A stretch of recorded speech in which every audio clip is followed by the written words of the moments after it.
Onward, Christian soldiers, marching as to war, with the cross of Jesus going on before. Christ the royal master leads against the foe.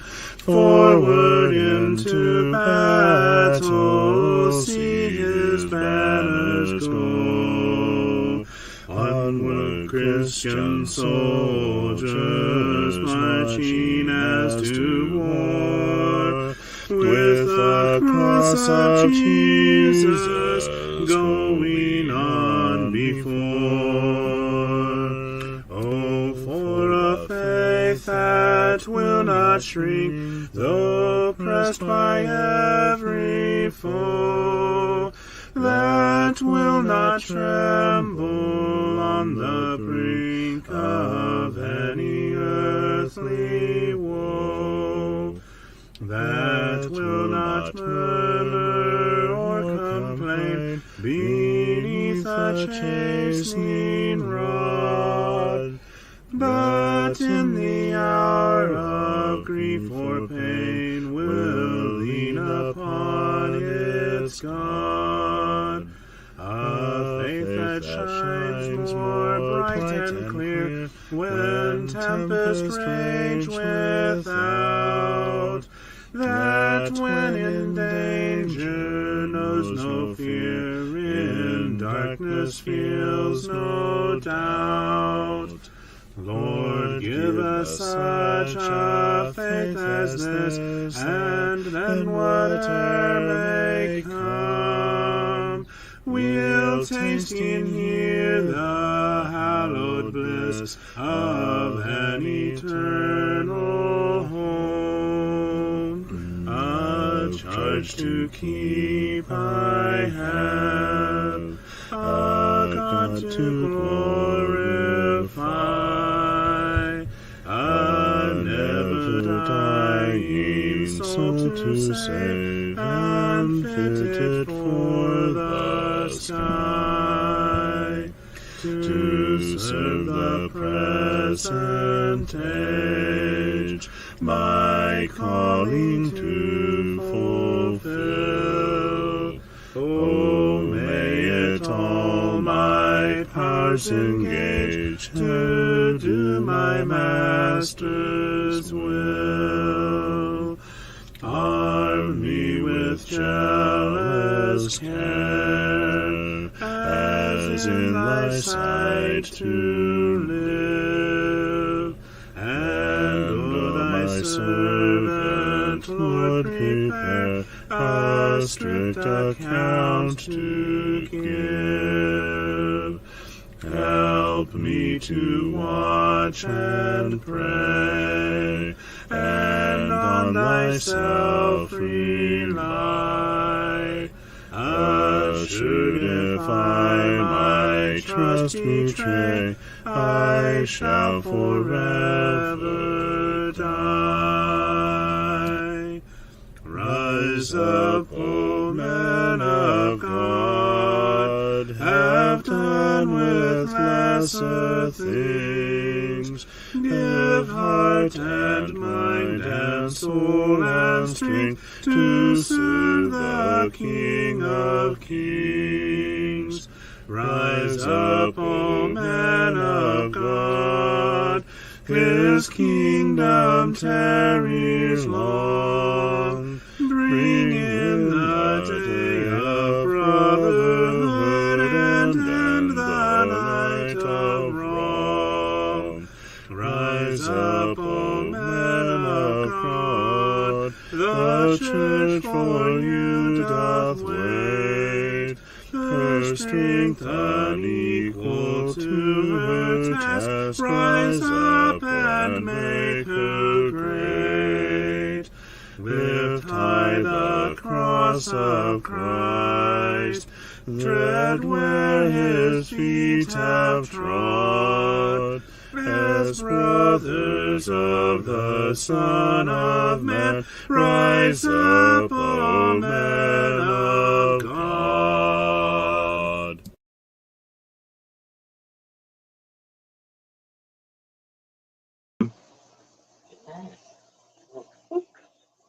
Well, yeah. Hello, Sam. Hello, Sheila. Good evening. Long time no see. How sweet, how heavenly is the sight when those that love the Lord in one another's peace delight, and so fulfill the word. When each can feel his brother's sigh, and with him bear a part. When sorrow flows from eye to eye, and joy from heart to heart. When free from envy, scorn, and pride, our wishes all unknown above, each can his brother's failing sight, and show a brother's love. When love in one delightful stream through every bosom flows, when union sweet and dear esteem in every action glows. Love is the golden chain that binds the happy souls above, and he's an heir of heaven who finds his bosom glow with love. Good evening, Anna. And right on cue, I have a certain hair bearer joining us as we finish that song. Good evening. Good evening. Audio's a little funky. Give it a minute or so to catch up. We continue our study, by the way, hoping and praying that we can edify you this evening. I don't know. In other words, this ends up getting flicked off. What? This. I don't know either. Much, but it keeps getting flicked off. I don't know either. It's not me. Hello, Sam. Hello, Sheila. And hello, Anna. I suppose it's so that Alicia, when she pops in, doesn't have hair bear coming up. Ha! Anyway.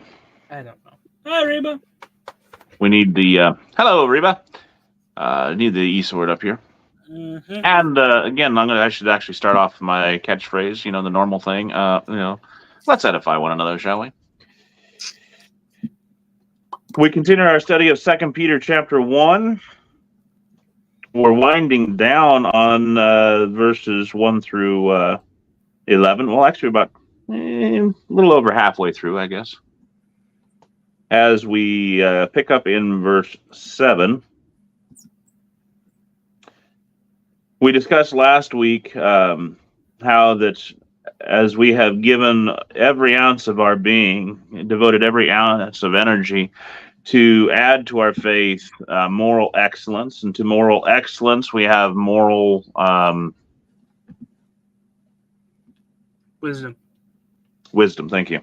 Moral wisdom, and to moral wisdom we then were to add self-control.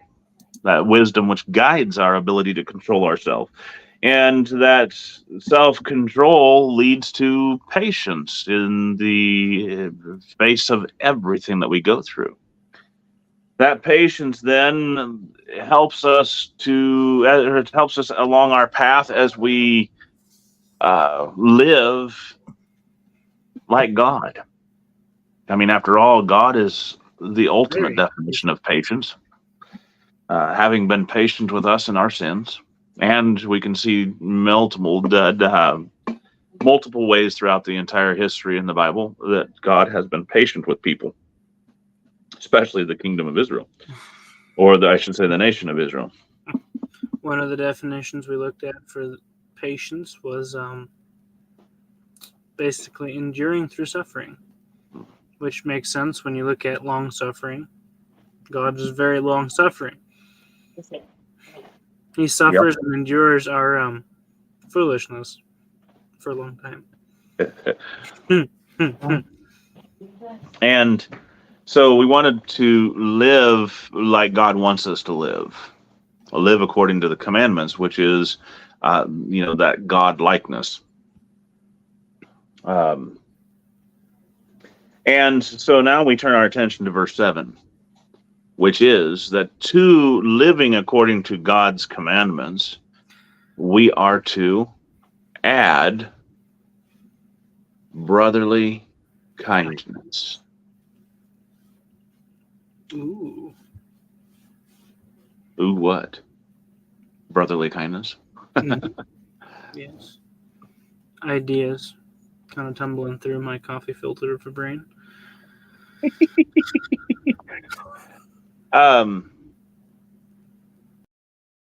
There are all sorts of kindnesses, evidently.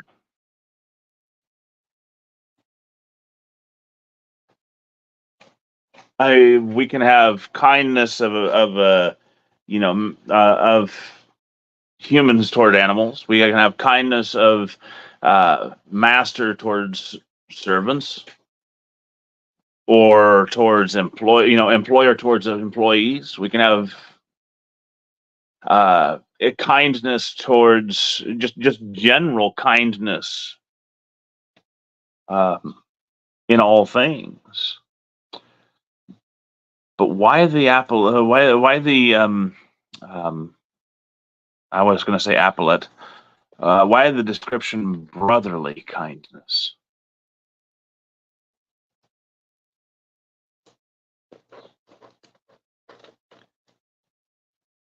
What is there about kindness one should have towards a brother?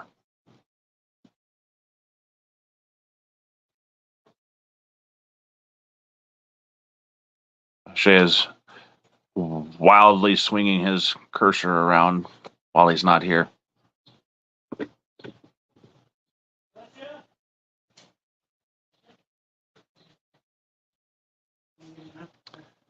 Any ideas why does he use the descriptive term brotherly in terms of kindness? It's a deeper relationship. Well,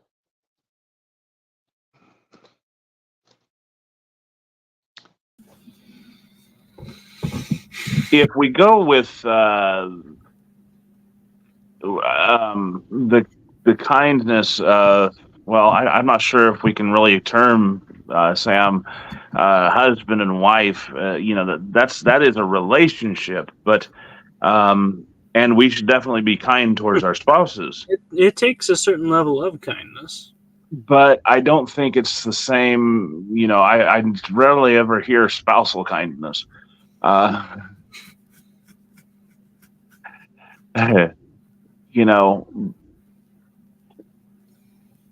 But it's more personal, says CJ. It's loving one another and serving kind of kindness in the best interest. It's agape. What is the word used here? That's what I was wondering. I was beginning to wonder if perhaps love might be a better. Well, let's find out. Because it's not love, because love is used in the very next verse, or next part of the verse. Because we add to our brotherly kindness love in verse 7 there. True. Yeah. So we see that brotherly kindness is one word. Wait, that is phileo. That's Philadelphia. So it's brotherly love. Mm-hmm. I was wondering if it was brotherly love. Which brings a whole lot of different light to it. Mm-hmm. See, and then the love G26, I believe, comes from agape. Yeah, that's agape. Yep. Okay, so now see, when I said aha, was having read brotherly kindness and thinking on it, my brain immediately went towards I guess, brotherly. What would be the right word? I don't know. Yeah, love, really. Affection? I don't know the right word that was popping into my brain. That's actually a very good way to look at it. Affection. And that triggered the line of thought: who in the Bible had the most notable brotherly affection? And that took my brain to none other than David and Jonathan. They had a very deep and a very strong level of brotherly affection. They covered each other's backs in so much battle. They were I comrades. think it actually describes him as loving Jonathan as a brother. I think so too. But after being through so many battles and saving each other's lives, they had a very unique level of a very deep level of brotherly affection, trust. So that's why I went, ooh. That just all tumbled through my brain at once. David and Jonathan. 1 Samuel 18.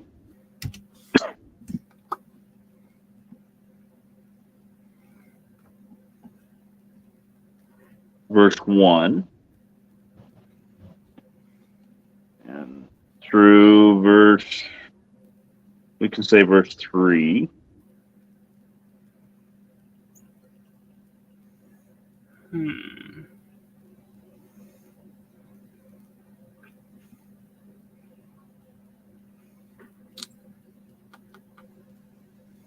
The armor bearer. 1 Samuel 18, verse 1 through 3.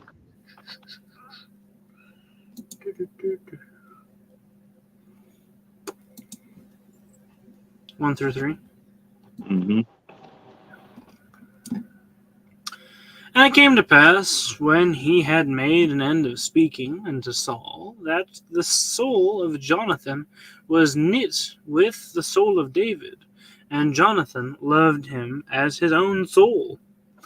And Saul took him that day, and would let him go no more home to his father's house. Then Jonathan and David made a covenant, because he loved him as his own soul. That phrase, loved him as his own soul, was repeated several times throughout the relationship with David and Jonathan.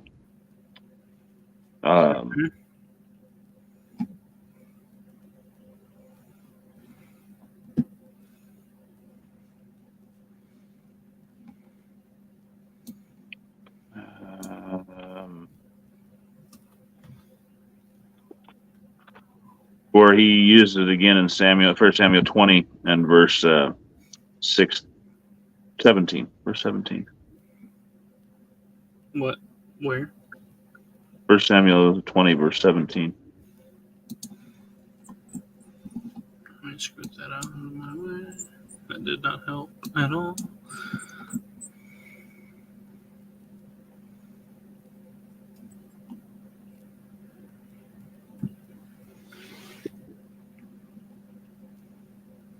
Loved his own soul. Yep.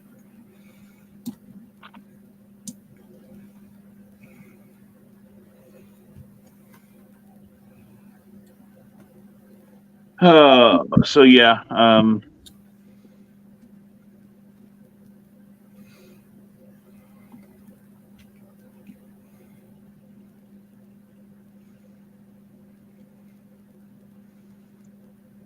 think there's more of it, but Anna suggests Proverbs 18:24. Okay. I'm skimming through all the references of Jonathan. If you're going to do a search, put in Jonathan and brother. Okay.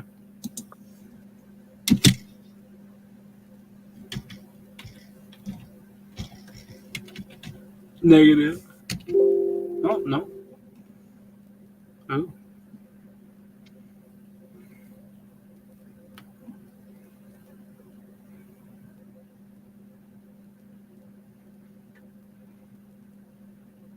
Different Jonathans. What do you mean? I don't see anything.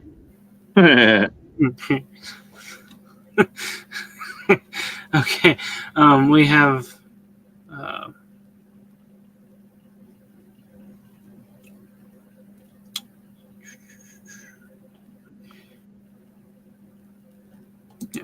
We have this one. Oh, the son of Shimea, Yeah. And brother of David. that's the next 4 references of the times that Jonathan and brother appear in the same verse. The other one was Ichabod's brother, and then later down the verse it mentions Jonathan. Yeah, so. All right. What's Proverbs have to say? There's a friend that sticketh closer than a brother. Ah.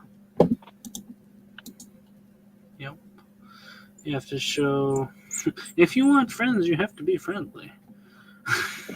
No. A brother is born. Is it? Brothers. Oh, okay, that was different. Yeah. We did talk about that one. The end part is the one that she's referring to. Of course, there's a friend that sticketh closer than a brother. Mm-hmm. But I always get a kick out of this verse because he's basically saying, if you want friends, you got to be friendly. A man that hath friends must show himself friendly. Or as it means, if you have friends, they have ties to you. Mm-hmm. So you will always be showing yourself friendly. You will always be having to be running hither, thither, and yon to help them out. Is the idea behind that one. Yet there is a friend that sticketh closer than a brother. Ones that, even though you may be the one that's running hither and thither after all these friends, you will have, you will at least have one that sticks closer than a brother.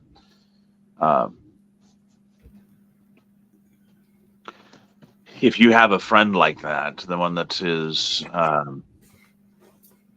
one that you feel like you may not have known them for very long, but yet you feel like you've known them for all your life. One that you could not talk to for a year and pick up the phone and it'd be like you were just you just talked to him yesterday. Then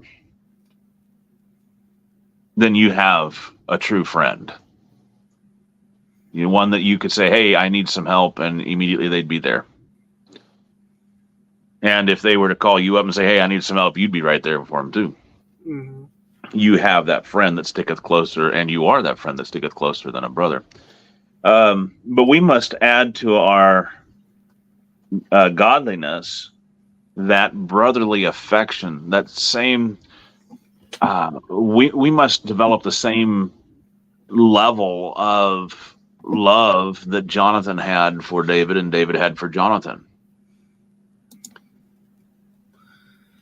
Think of how our congregation would grow if each of us loved one another, one, as Christ loved us. Thank you. But two, if we loved each other with that same type of affection that Jonathan and David had.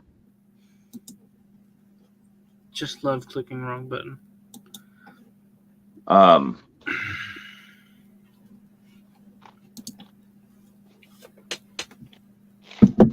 And there are congregations where that is prevalent. Yeah. That type of kindness, that type of affection is born through times of trouble or conflict. Burdens shared.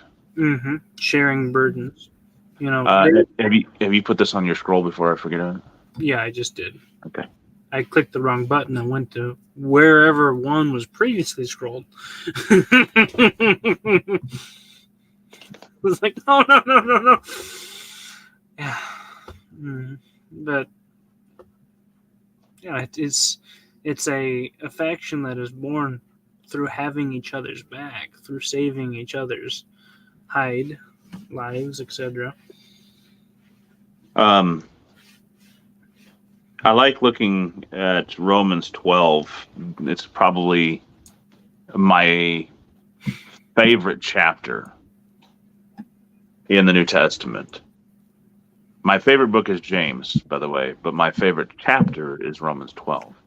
And especially looking at verse 10 here, um, as it relates to this topic. Yeah, this ties right in there. You want me to read it? Go ahead. I'm off on another tangent while you're doing that. Okay. You know me. Multi-leveled brains. Be kindly affectionate one to another with brotherly love, in honor, preferring one another. We are to prefer one. We're to prefer one another in honor. That is, we're to have that kindly affection. What that would be that brotherly love. Yes. Yeah. He says, and it explains it right there. It does. He explains. Paul does a really good job of explaining what exactly brotherly love is. It's kindly affection. Mm-hmm. To one another. He's also telling what brotherly kindness is. It's affectionate love of one brother for another. Yeah. To the point where you honor, you prefer one another. Almost as if you're given the chance to spend time with, but if you're given the choice to spend time with one of your brothers, here in this case, Christian brothers, or your family or someone of the world, you'd always choose one of your Christian brothers. You'd prefer him. It's also the idea of giving them more honor than yourself. Right. Mm-hmm. That ties in with the esteem one another greater.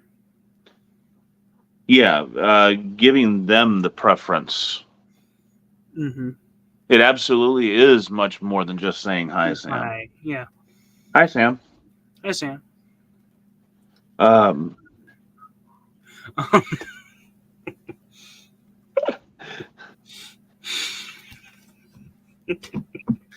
Yeah, I mean, it's a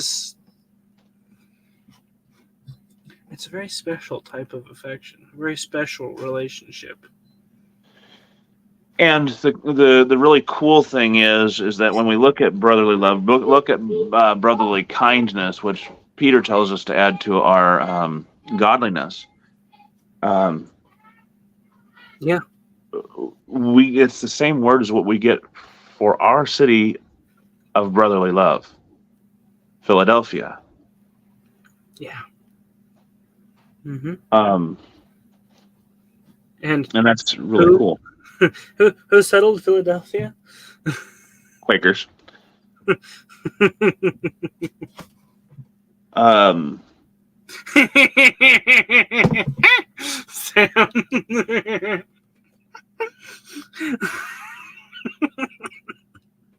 CJ, Sam has been looking toward you to bail him out of the spotlight.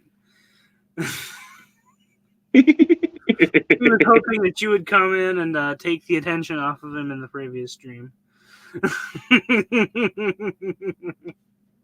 Wow, your screen is a kaleidoscope of destruction there, Sam. Or CJ. Where is it? There we are. There's our CJ. Yeah, we can go back. No.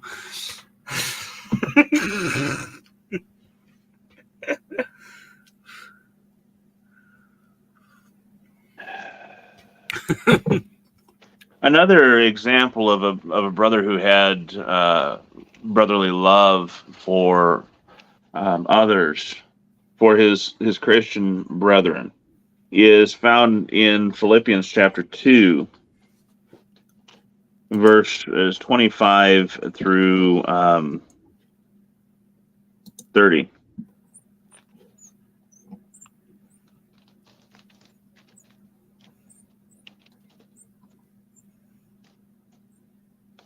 25 through 30. Yet I supposed it necessary to send to you Epaphroditus. my brother, a companion in labor and fellow soldier, but your messenger and he that ministered to my wants. For he longed after you all, and was full of heaviness, because that ye had heard that he had been sick. For indeed he was sick nigh unto death, but God had mercy on him, and not on him only, but on me also, lest I should have sorrow upon sorrow. I sent him therefore the more carefully, that when you see him again ye may rejoice, and that I may be the less sorrowful.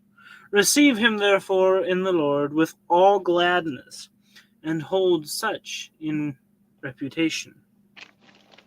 Because for the work of Christ he was nigh unto death, not regarding his life, to supply your lack of service toward me.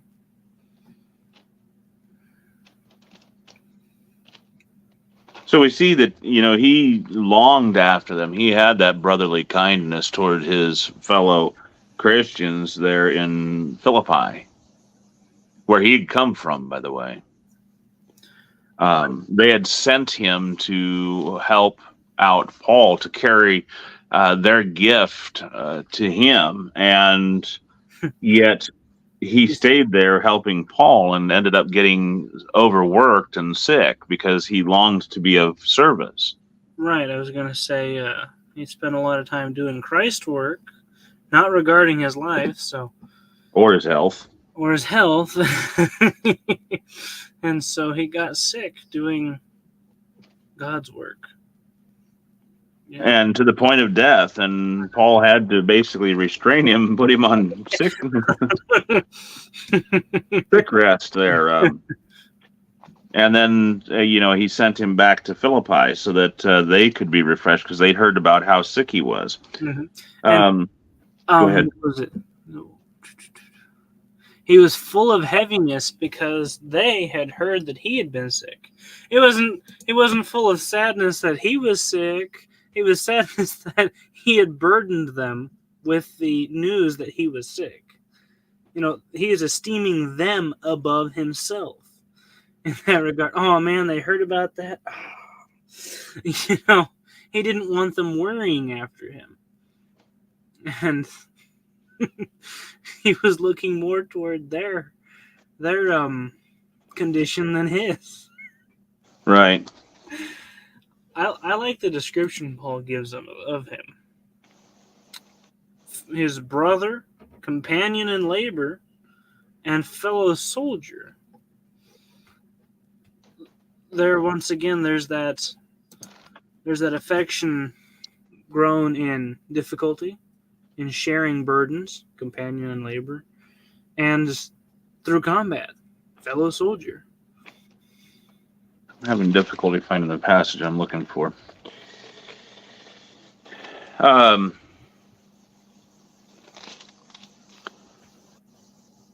think it's Paul, but anyway, one of the writers tells us to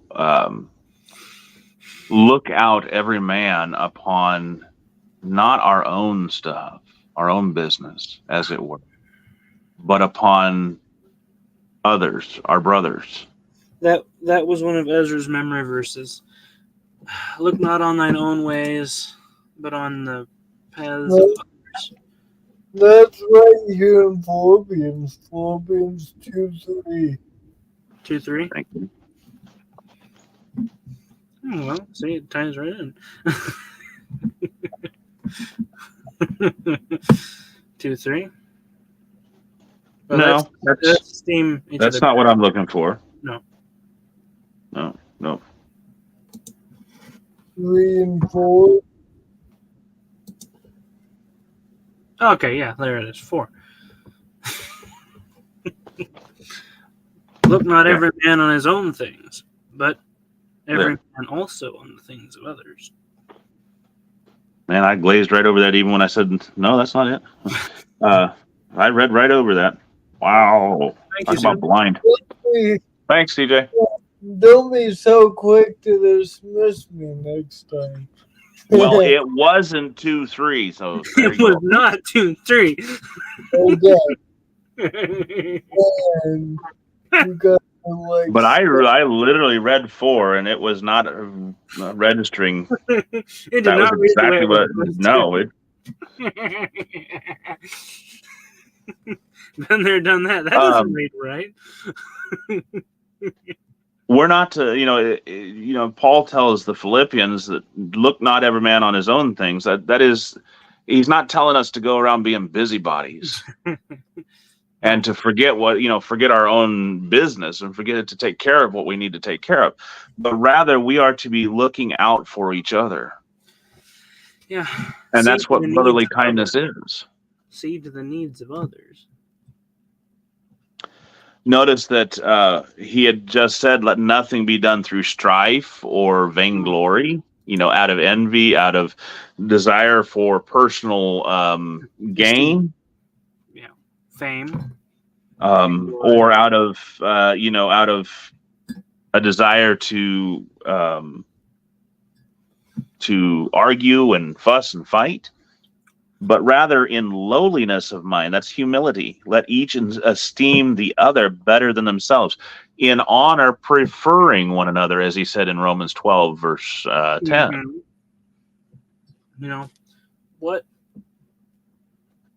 What deeper of a way of saying be humble? Mm-hmm. Esteem the other better than you.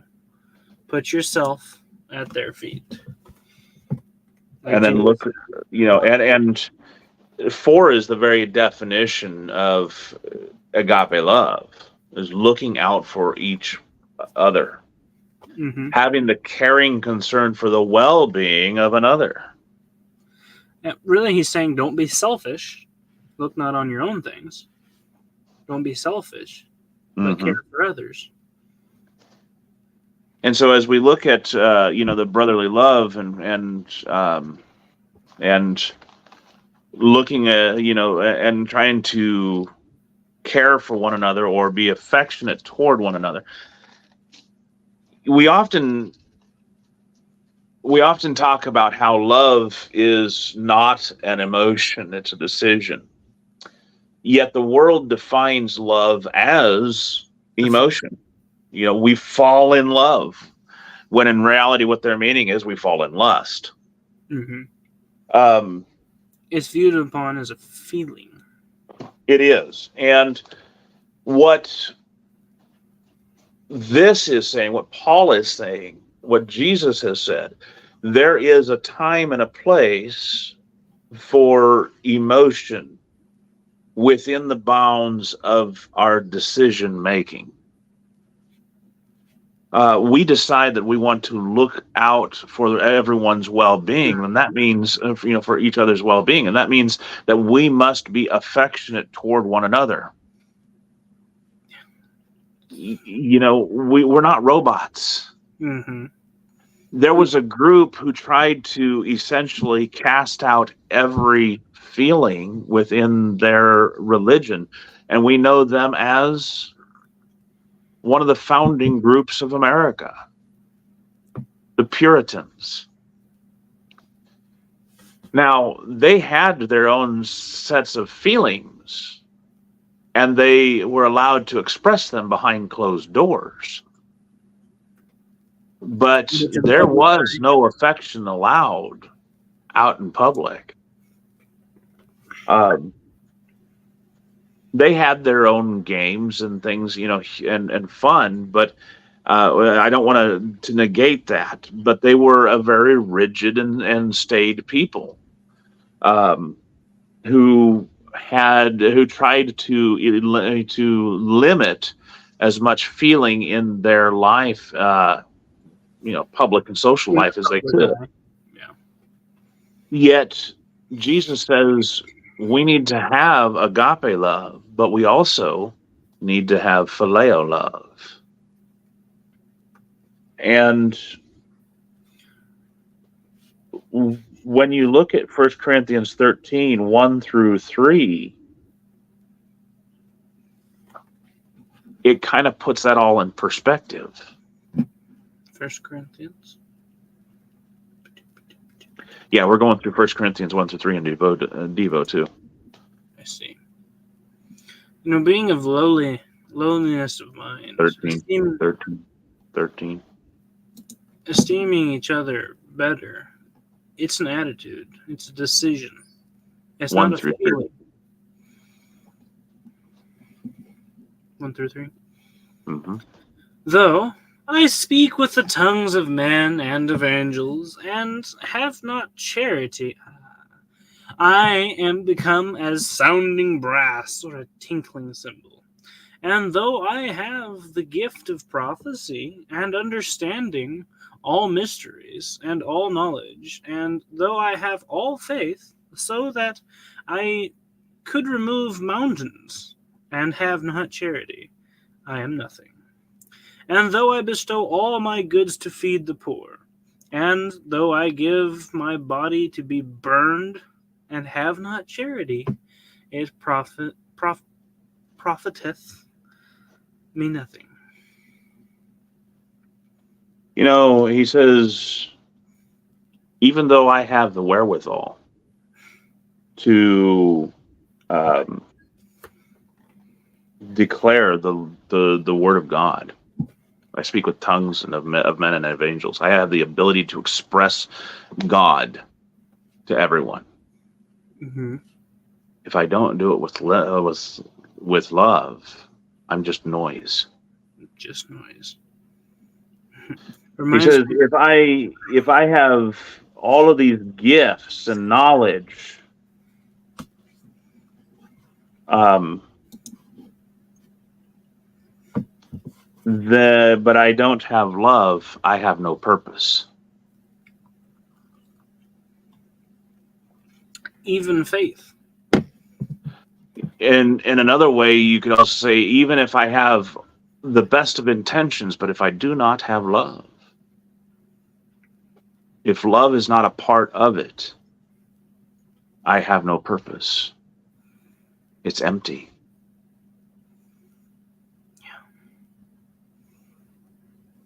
And yet, in verse 3, even though I do all these good deeds, but I don't do them with love in them. Even though I'm willing to sacrifice my body, I have no fulfillment. and I don't have love, it's empty. There's no fulfillment. Anna says, because our feelings will betray us. Very true. Our feelings can betray us. Absolutely. If we rely solely on feelings, They definitely will. they will. If, however, we utilize love in judgment and in feeling, if we marry the heart and the mind together, Mm-hmm. then the one is guided by the other, Mm-hmm. and the other guides the one. Yeah. We knew that. Jeremiah, I believe it says that the heart is deceitful above all else. Mm-hmm. Yet we can train the heart, because we are supposed to love God how? With all our heart, with all our mind, with all our spirit. But if our heart is deceitful, if our heart is evil, Mm-hmm. how can that be that we can love God with all of it? Dun, dun, dun. You see, we have to train our hearts. It comes back. Go ahead. It comes back to the decision. We have to decide to have that love. We have to decide to feel a certain way. Right. We have to decide to be concerned for our fellow man, to be affectioned one toward another. All too many people run around with their feelings on their forearms, and it steers them anyway. You know, So expressive. right. I figured you understood that perfectly. They run around, they have no stability, I guess you could say, because they just let the feelings make all the choices and they don't decide for themselves. Well, I think Sam, Sam, who says it's a gift that we all have that is equal. I think we all have the ability. Every one of us has the propensity, the ability to love. We all have the ability for greatness, as well as for great good, as well as for great evil. Mm-hmm. Every single one of us. Yep. We have the It's choice. it's how we use that. Are we going to focus and do good? Or are we going to focus and do bad? Yeah. You know, Hitler could have been a good leader for good, but he chose to be a leader for evil and to cause genocide or strive to cause the complete genocide of a nation, Mm-hmm. of people, a race of people, All because he was under the assumption that he was of the or rather superior race. an ethnicity of people. Right. But that doesn't negate the fact that he could have been. He had the same He potential, had He had the same potential for good. but he chose otherwise. And that's so, why our trust must be in God and His Word. right. So we have to work and to train our hearts and our minds to love God, to love our neighbors. Loving God means that we live like what God wants us to live. Godliness, remember? Godliness. But it also means that we are to be kindly affectioned one toward another, as in we're to have brotherly love one toward another.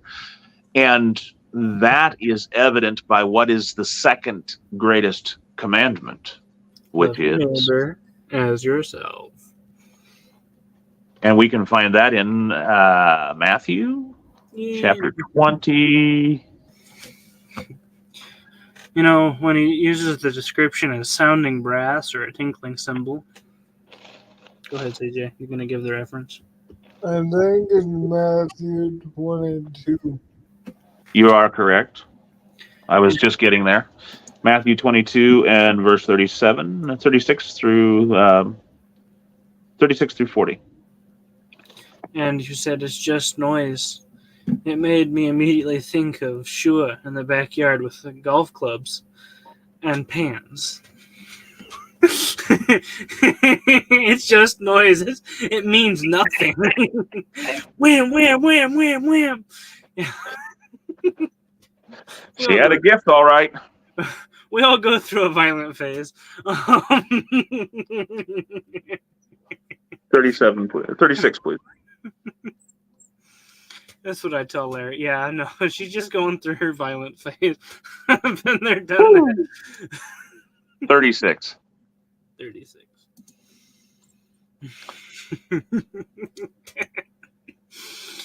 It's just noise. There's no point to it. It means nothing. Master, which is the great commandment in the law? Jesus said unto him, Thou shalt love the Lord thy God with all thy heart, and with all thy soul, and with all thy mind. This is the first and great commandment, and the second is like unto it. Thou shalt love thy neighbor as thyself. On these two commandments hang all the law and the prophets.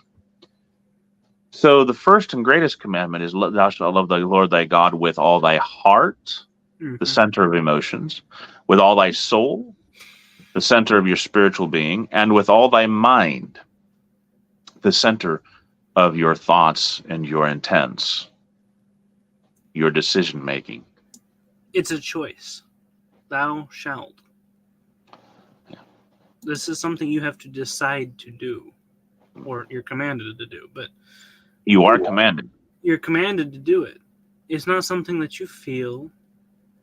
It's not a love that you feel. It's a love that you are commanded to do. And if you look at that, I believe that is G25. Let me click that before I do this. Thou shalt love. Yep, that's agape. Agapeo. Which is, again, essentially the caring concern for the well-being of another. So that's what you are supposed to do. Care for God's well-being enough that you are going to do so with all of your heart, with every fiber of your being. Mm-hmm. That is your physical, your spiritual, as well as your mental, your psychological being is to be wrapped up in loving God. We don't think of it all that way all too often. We got to be concerned with God's well-being. You know, that's not something you hear people say a lot. No. But it makes sense. Because when we aren't doing what God wants us to do, it pains him. When we aren't living the way that he wants us to, it pains him. How often did he cry out to Israel saying, turn ye back? As a husband to a wife, he compared himself to Israel. And when a wife runs away from her husband, it pains the husband just as much as when the husband runs away from the wife and commits those foul and heinous deeds, or heinous deeds. So. But we came here looking for number 2. Yes, the second is like unto it. Notice he doesn't say you shall love thy neighbor with every fiber of your being. No. He just says you shall love your neighbor like you love yourself. And that is also agapeo. Yeah. And let me pull it up. Every one of us has a desire for self-preservation. Yep, it is. Right. We want to be, well fed, clothed. We want to be well off. We have that love for ourselves to want these things. And we're supposed to translate that towards our neighbors. Mm-hmm. We want them to be well off. Yes. We want them to be preserved. And of course, the lawyer goes on to say, well, then who is my neighbor? Right. And he says basically everybody. Pretty much. I mean, it doesn't say that in this particular passage. No. It says it, I think, in Luke when he goes over to Luke, but I don't remember where the Great Samaritan, where the Samaritan parable of the Samaritan is.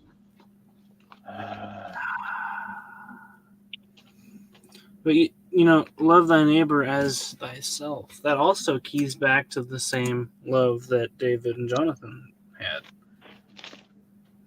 They loved each other. They loved one another like they loved Luke their 10. soul. Luke 10. Yep.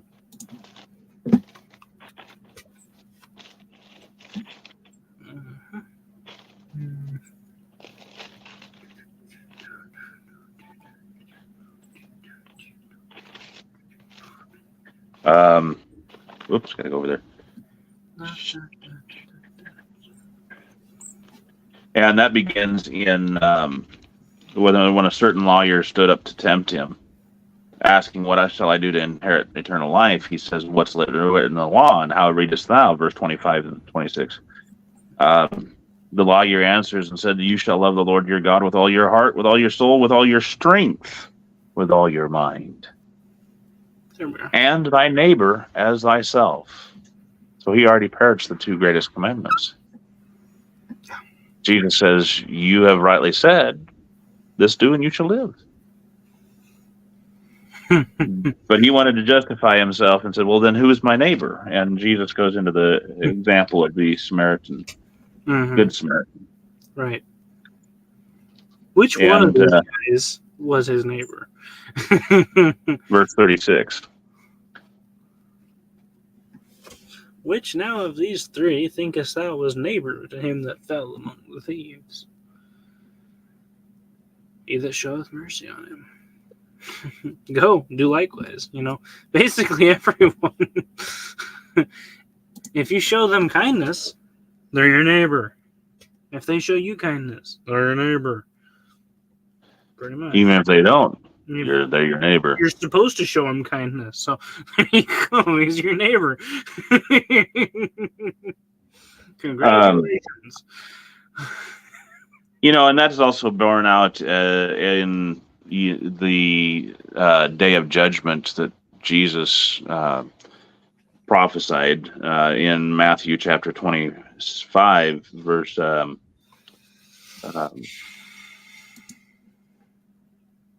31 through the end of the chapter, which we don't have to read. But what is it that sets the sheep apart from the goats in that passage? Well, the sheep were the ones who fed him when he was hungry, gave him to drink when he was thirsty, was hospitable to people when they needed a place to stay, gave them clothing when they were naked, visited them when they were sick and in prison. And the righteous says, well, what did we do? When did we do that? Well, in that you did it to the least of these. You did it with love. You showed mercy on these people. In other words, you had brotherly kindness. Mm-hmm. So we've taken the time. Did you have anything else to add to that, or do you think we got it all? I think we just about thoroughly covered it. We gave a good example of it, and we went through to define what exactly it entails. So we have to add to our godliness this affection, this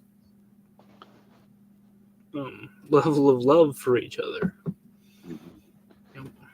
And it is, by the way, the same love that Jesus asked of Peter in John chapter 21. Jesus, in the first two examples, Peter, do you agape? Are you more concerned with my well-being? Do you decide to love me, to be more concerned with what I need than anything and anyone else in the world? Hey, Skyler. And Peter says, yeah, Lord, I love you like a brother. I just love that account.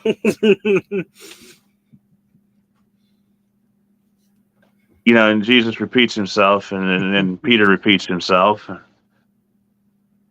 Finally, Jesus says, Simon, son of Jonas, did you actually love me like a brother?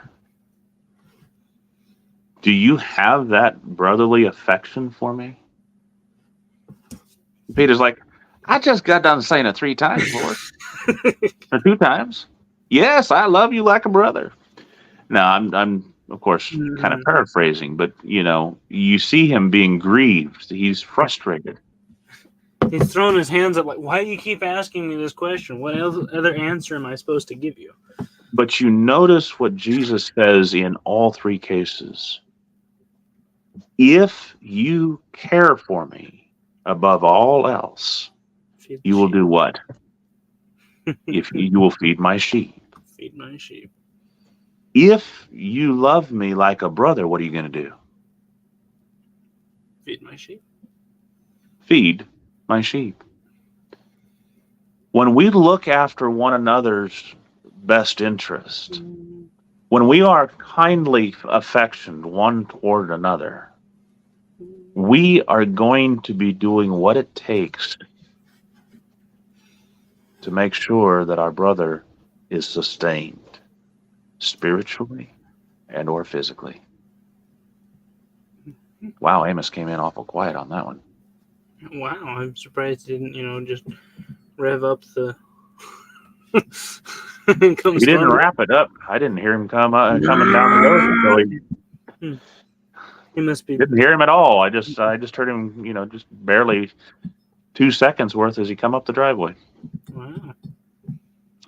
Anyway, so Peter says that we are to add to living according to God's commands, being a kindly affection as a brother. One point I want to point out: I may not always like my brother. I may not always like what they do. But Of everything, Anna. I may not always like my brother, but I always love them. You still want the best for them. You want them to be clothed, fed, sheltered. You still have that same affection. I don't wish harm on my brothers either. Exactly. I do. I want to see them well off. I want to see them fed and clothed with shelter. But I may not like what they do. Mm-hmm. But you still don't wish ill upon them. And so we need to have that love for our brethren, that we want to look out for their best interest. Mm-hmm. Sometimes their best interest might be leaving them in the situation where they found themselves, so that they might learn from what they're going through. Yeah. And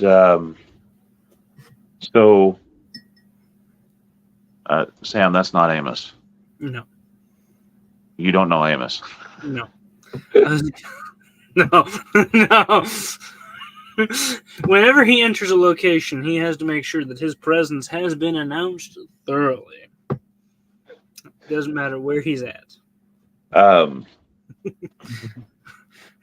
My inner monologue said, "Have experience with that, do you, eh?" Ooh. But oops. back to what Anna was. Anna was asking what we said. I can't remember most of what we said word for word, but basically this: when it comes, we are to be adding to our living out of God's commandments that brotherly affection for one another. Mm-hmm. And then I went into talking about how I may not always like my brother, but I always love them. Right. We can see that even amongst our brethren, our church brethren, we'll have disagreements. Oh yeah, We'll have conflict of personalities, but that should never stop us from looking out for one another's best interest. It had better not stop us from looking out for one another's best interest. Mm-hmm. Yeah. So we need to make sure that going forward, that we put on those bowels of mercy, as Paul describes it. And I wish I had that reference. Put on your bowels of mercy. I think that's in Colossians, but anyway. Colossians 3:12, I think.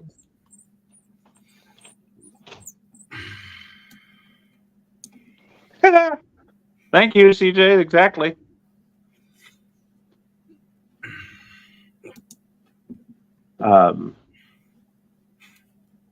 Colossians. Put on, therefore, as the elect of God, holy and beloved, bowels of mercy, kindness, humbleness. Verse 12, but humbleness of mind, meekness, long-suffering, forbearing one another and forgiving one another, if any man have a quarrel against any, even as Christ forgave you, so also do ye. That's brotherly kindness right there. He's in beautifully with that brotherly kindness, that brotherly love, affection. That kindly affection, one to another. Tender. Anyway, hopefully, and Sam, I imagine it's because this is O'Shea's and my stream tonight. not CJ's, and so he just kicks in every once in a while to help us out. Yeah, he likes throwing verses at us. And he's had a very long day of streaming as it is. Let him rest, Sam, will you? Anyhow, hopefully, prayerfully, you have been edified by our time together in this study. Next week, we're going to pick up with none other than agape, love, as we add to our kindly affection, brotherly affection, our brotherly love, our brotherly love, brotherly kindness, kindly affectionate. We're going to add love. We're going to add the agape love, the caring concern for the well-being of one another. We're going to add the highest form of it. And so we'll pick up with that next time. And hopefully, prayerfully, you've been edified so that whether we wake tomorrow to serve God here on this earth, we can have those brotherly love, that brotherly affection for one for another, that bowels of mercy. Or whether we wake tomorrow up there, where we will have fulfilled our journey, our mission, fulfilled our time, having done what we could to have that affection, and yet serve God tomorrow. You know where we'll have the pleasure, privilege, and honor of being, for we'll see you then. God bless in your walk with Him. I love you all. Thank you all for being here. Skylar is smiling and wearing his shades. He wears his sunglasses at night. Anyways, you're welcome, Skylar. You're welcome, Reba. Thank you. Y'all's presence is a great edification to us. Your comments, you being here, that lifts us up. That helps us know that we've helped you. Thank you. Night, night to we all. Amen to that, Skylar. Till we meet again, God bless you all. Stay safe and stay strong. Love ya. Bye-bye.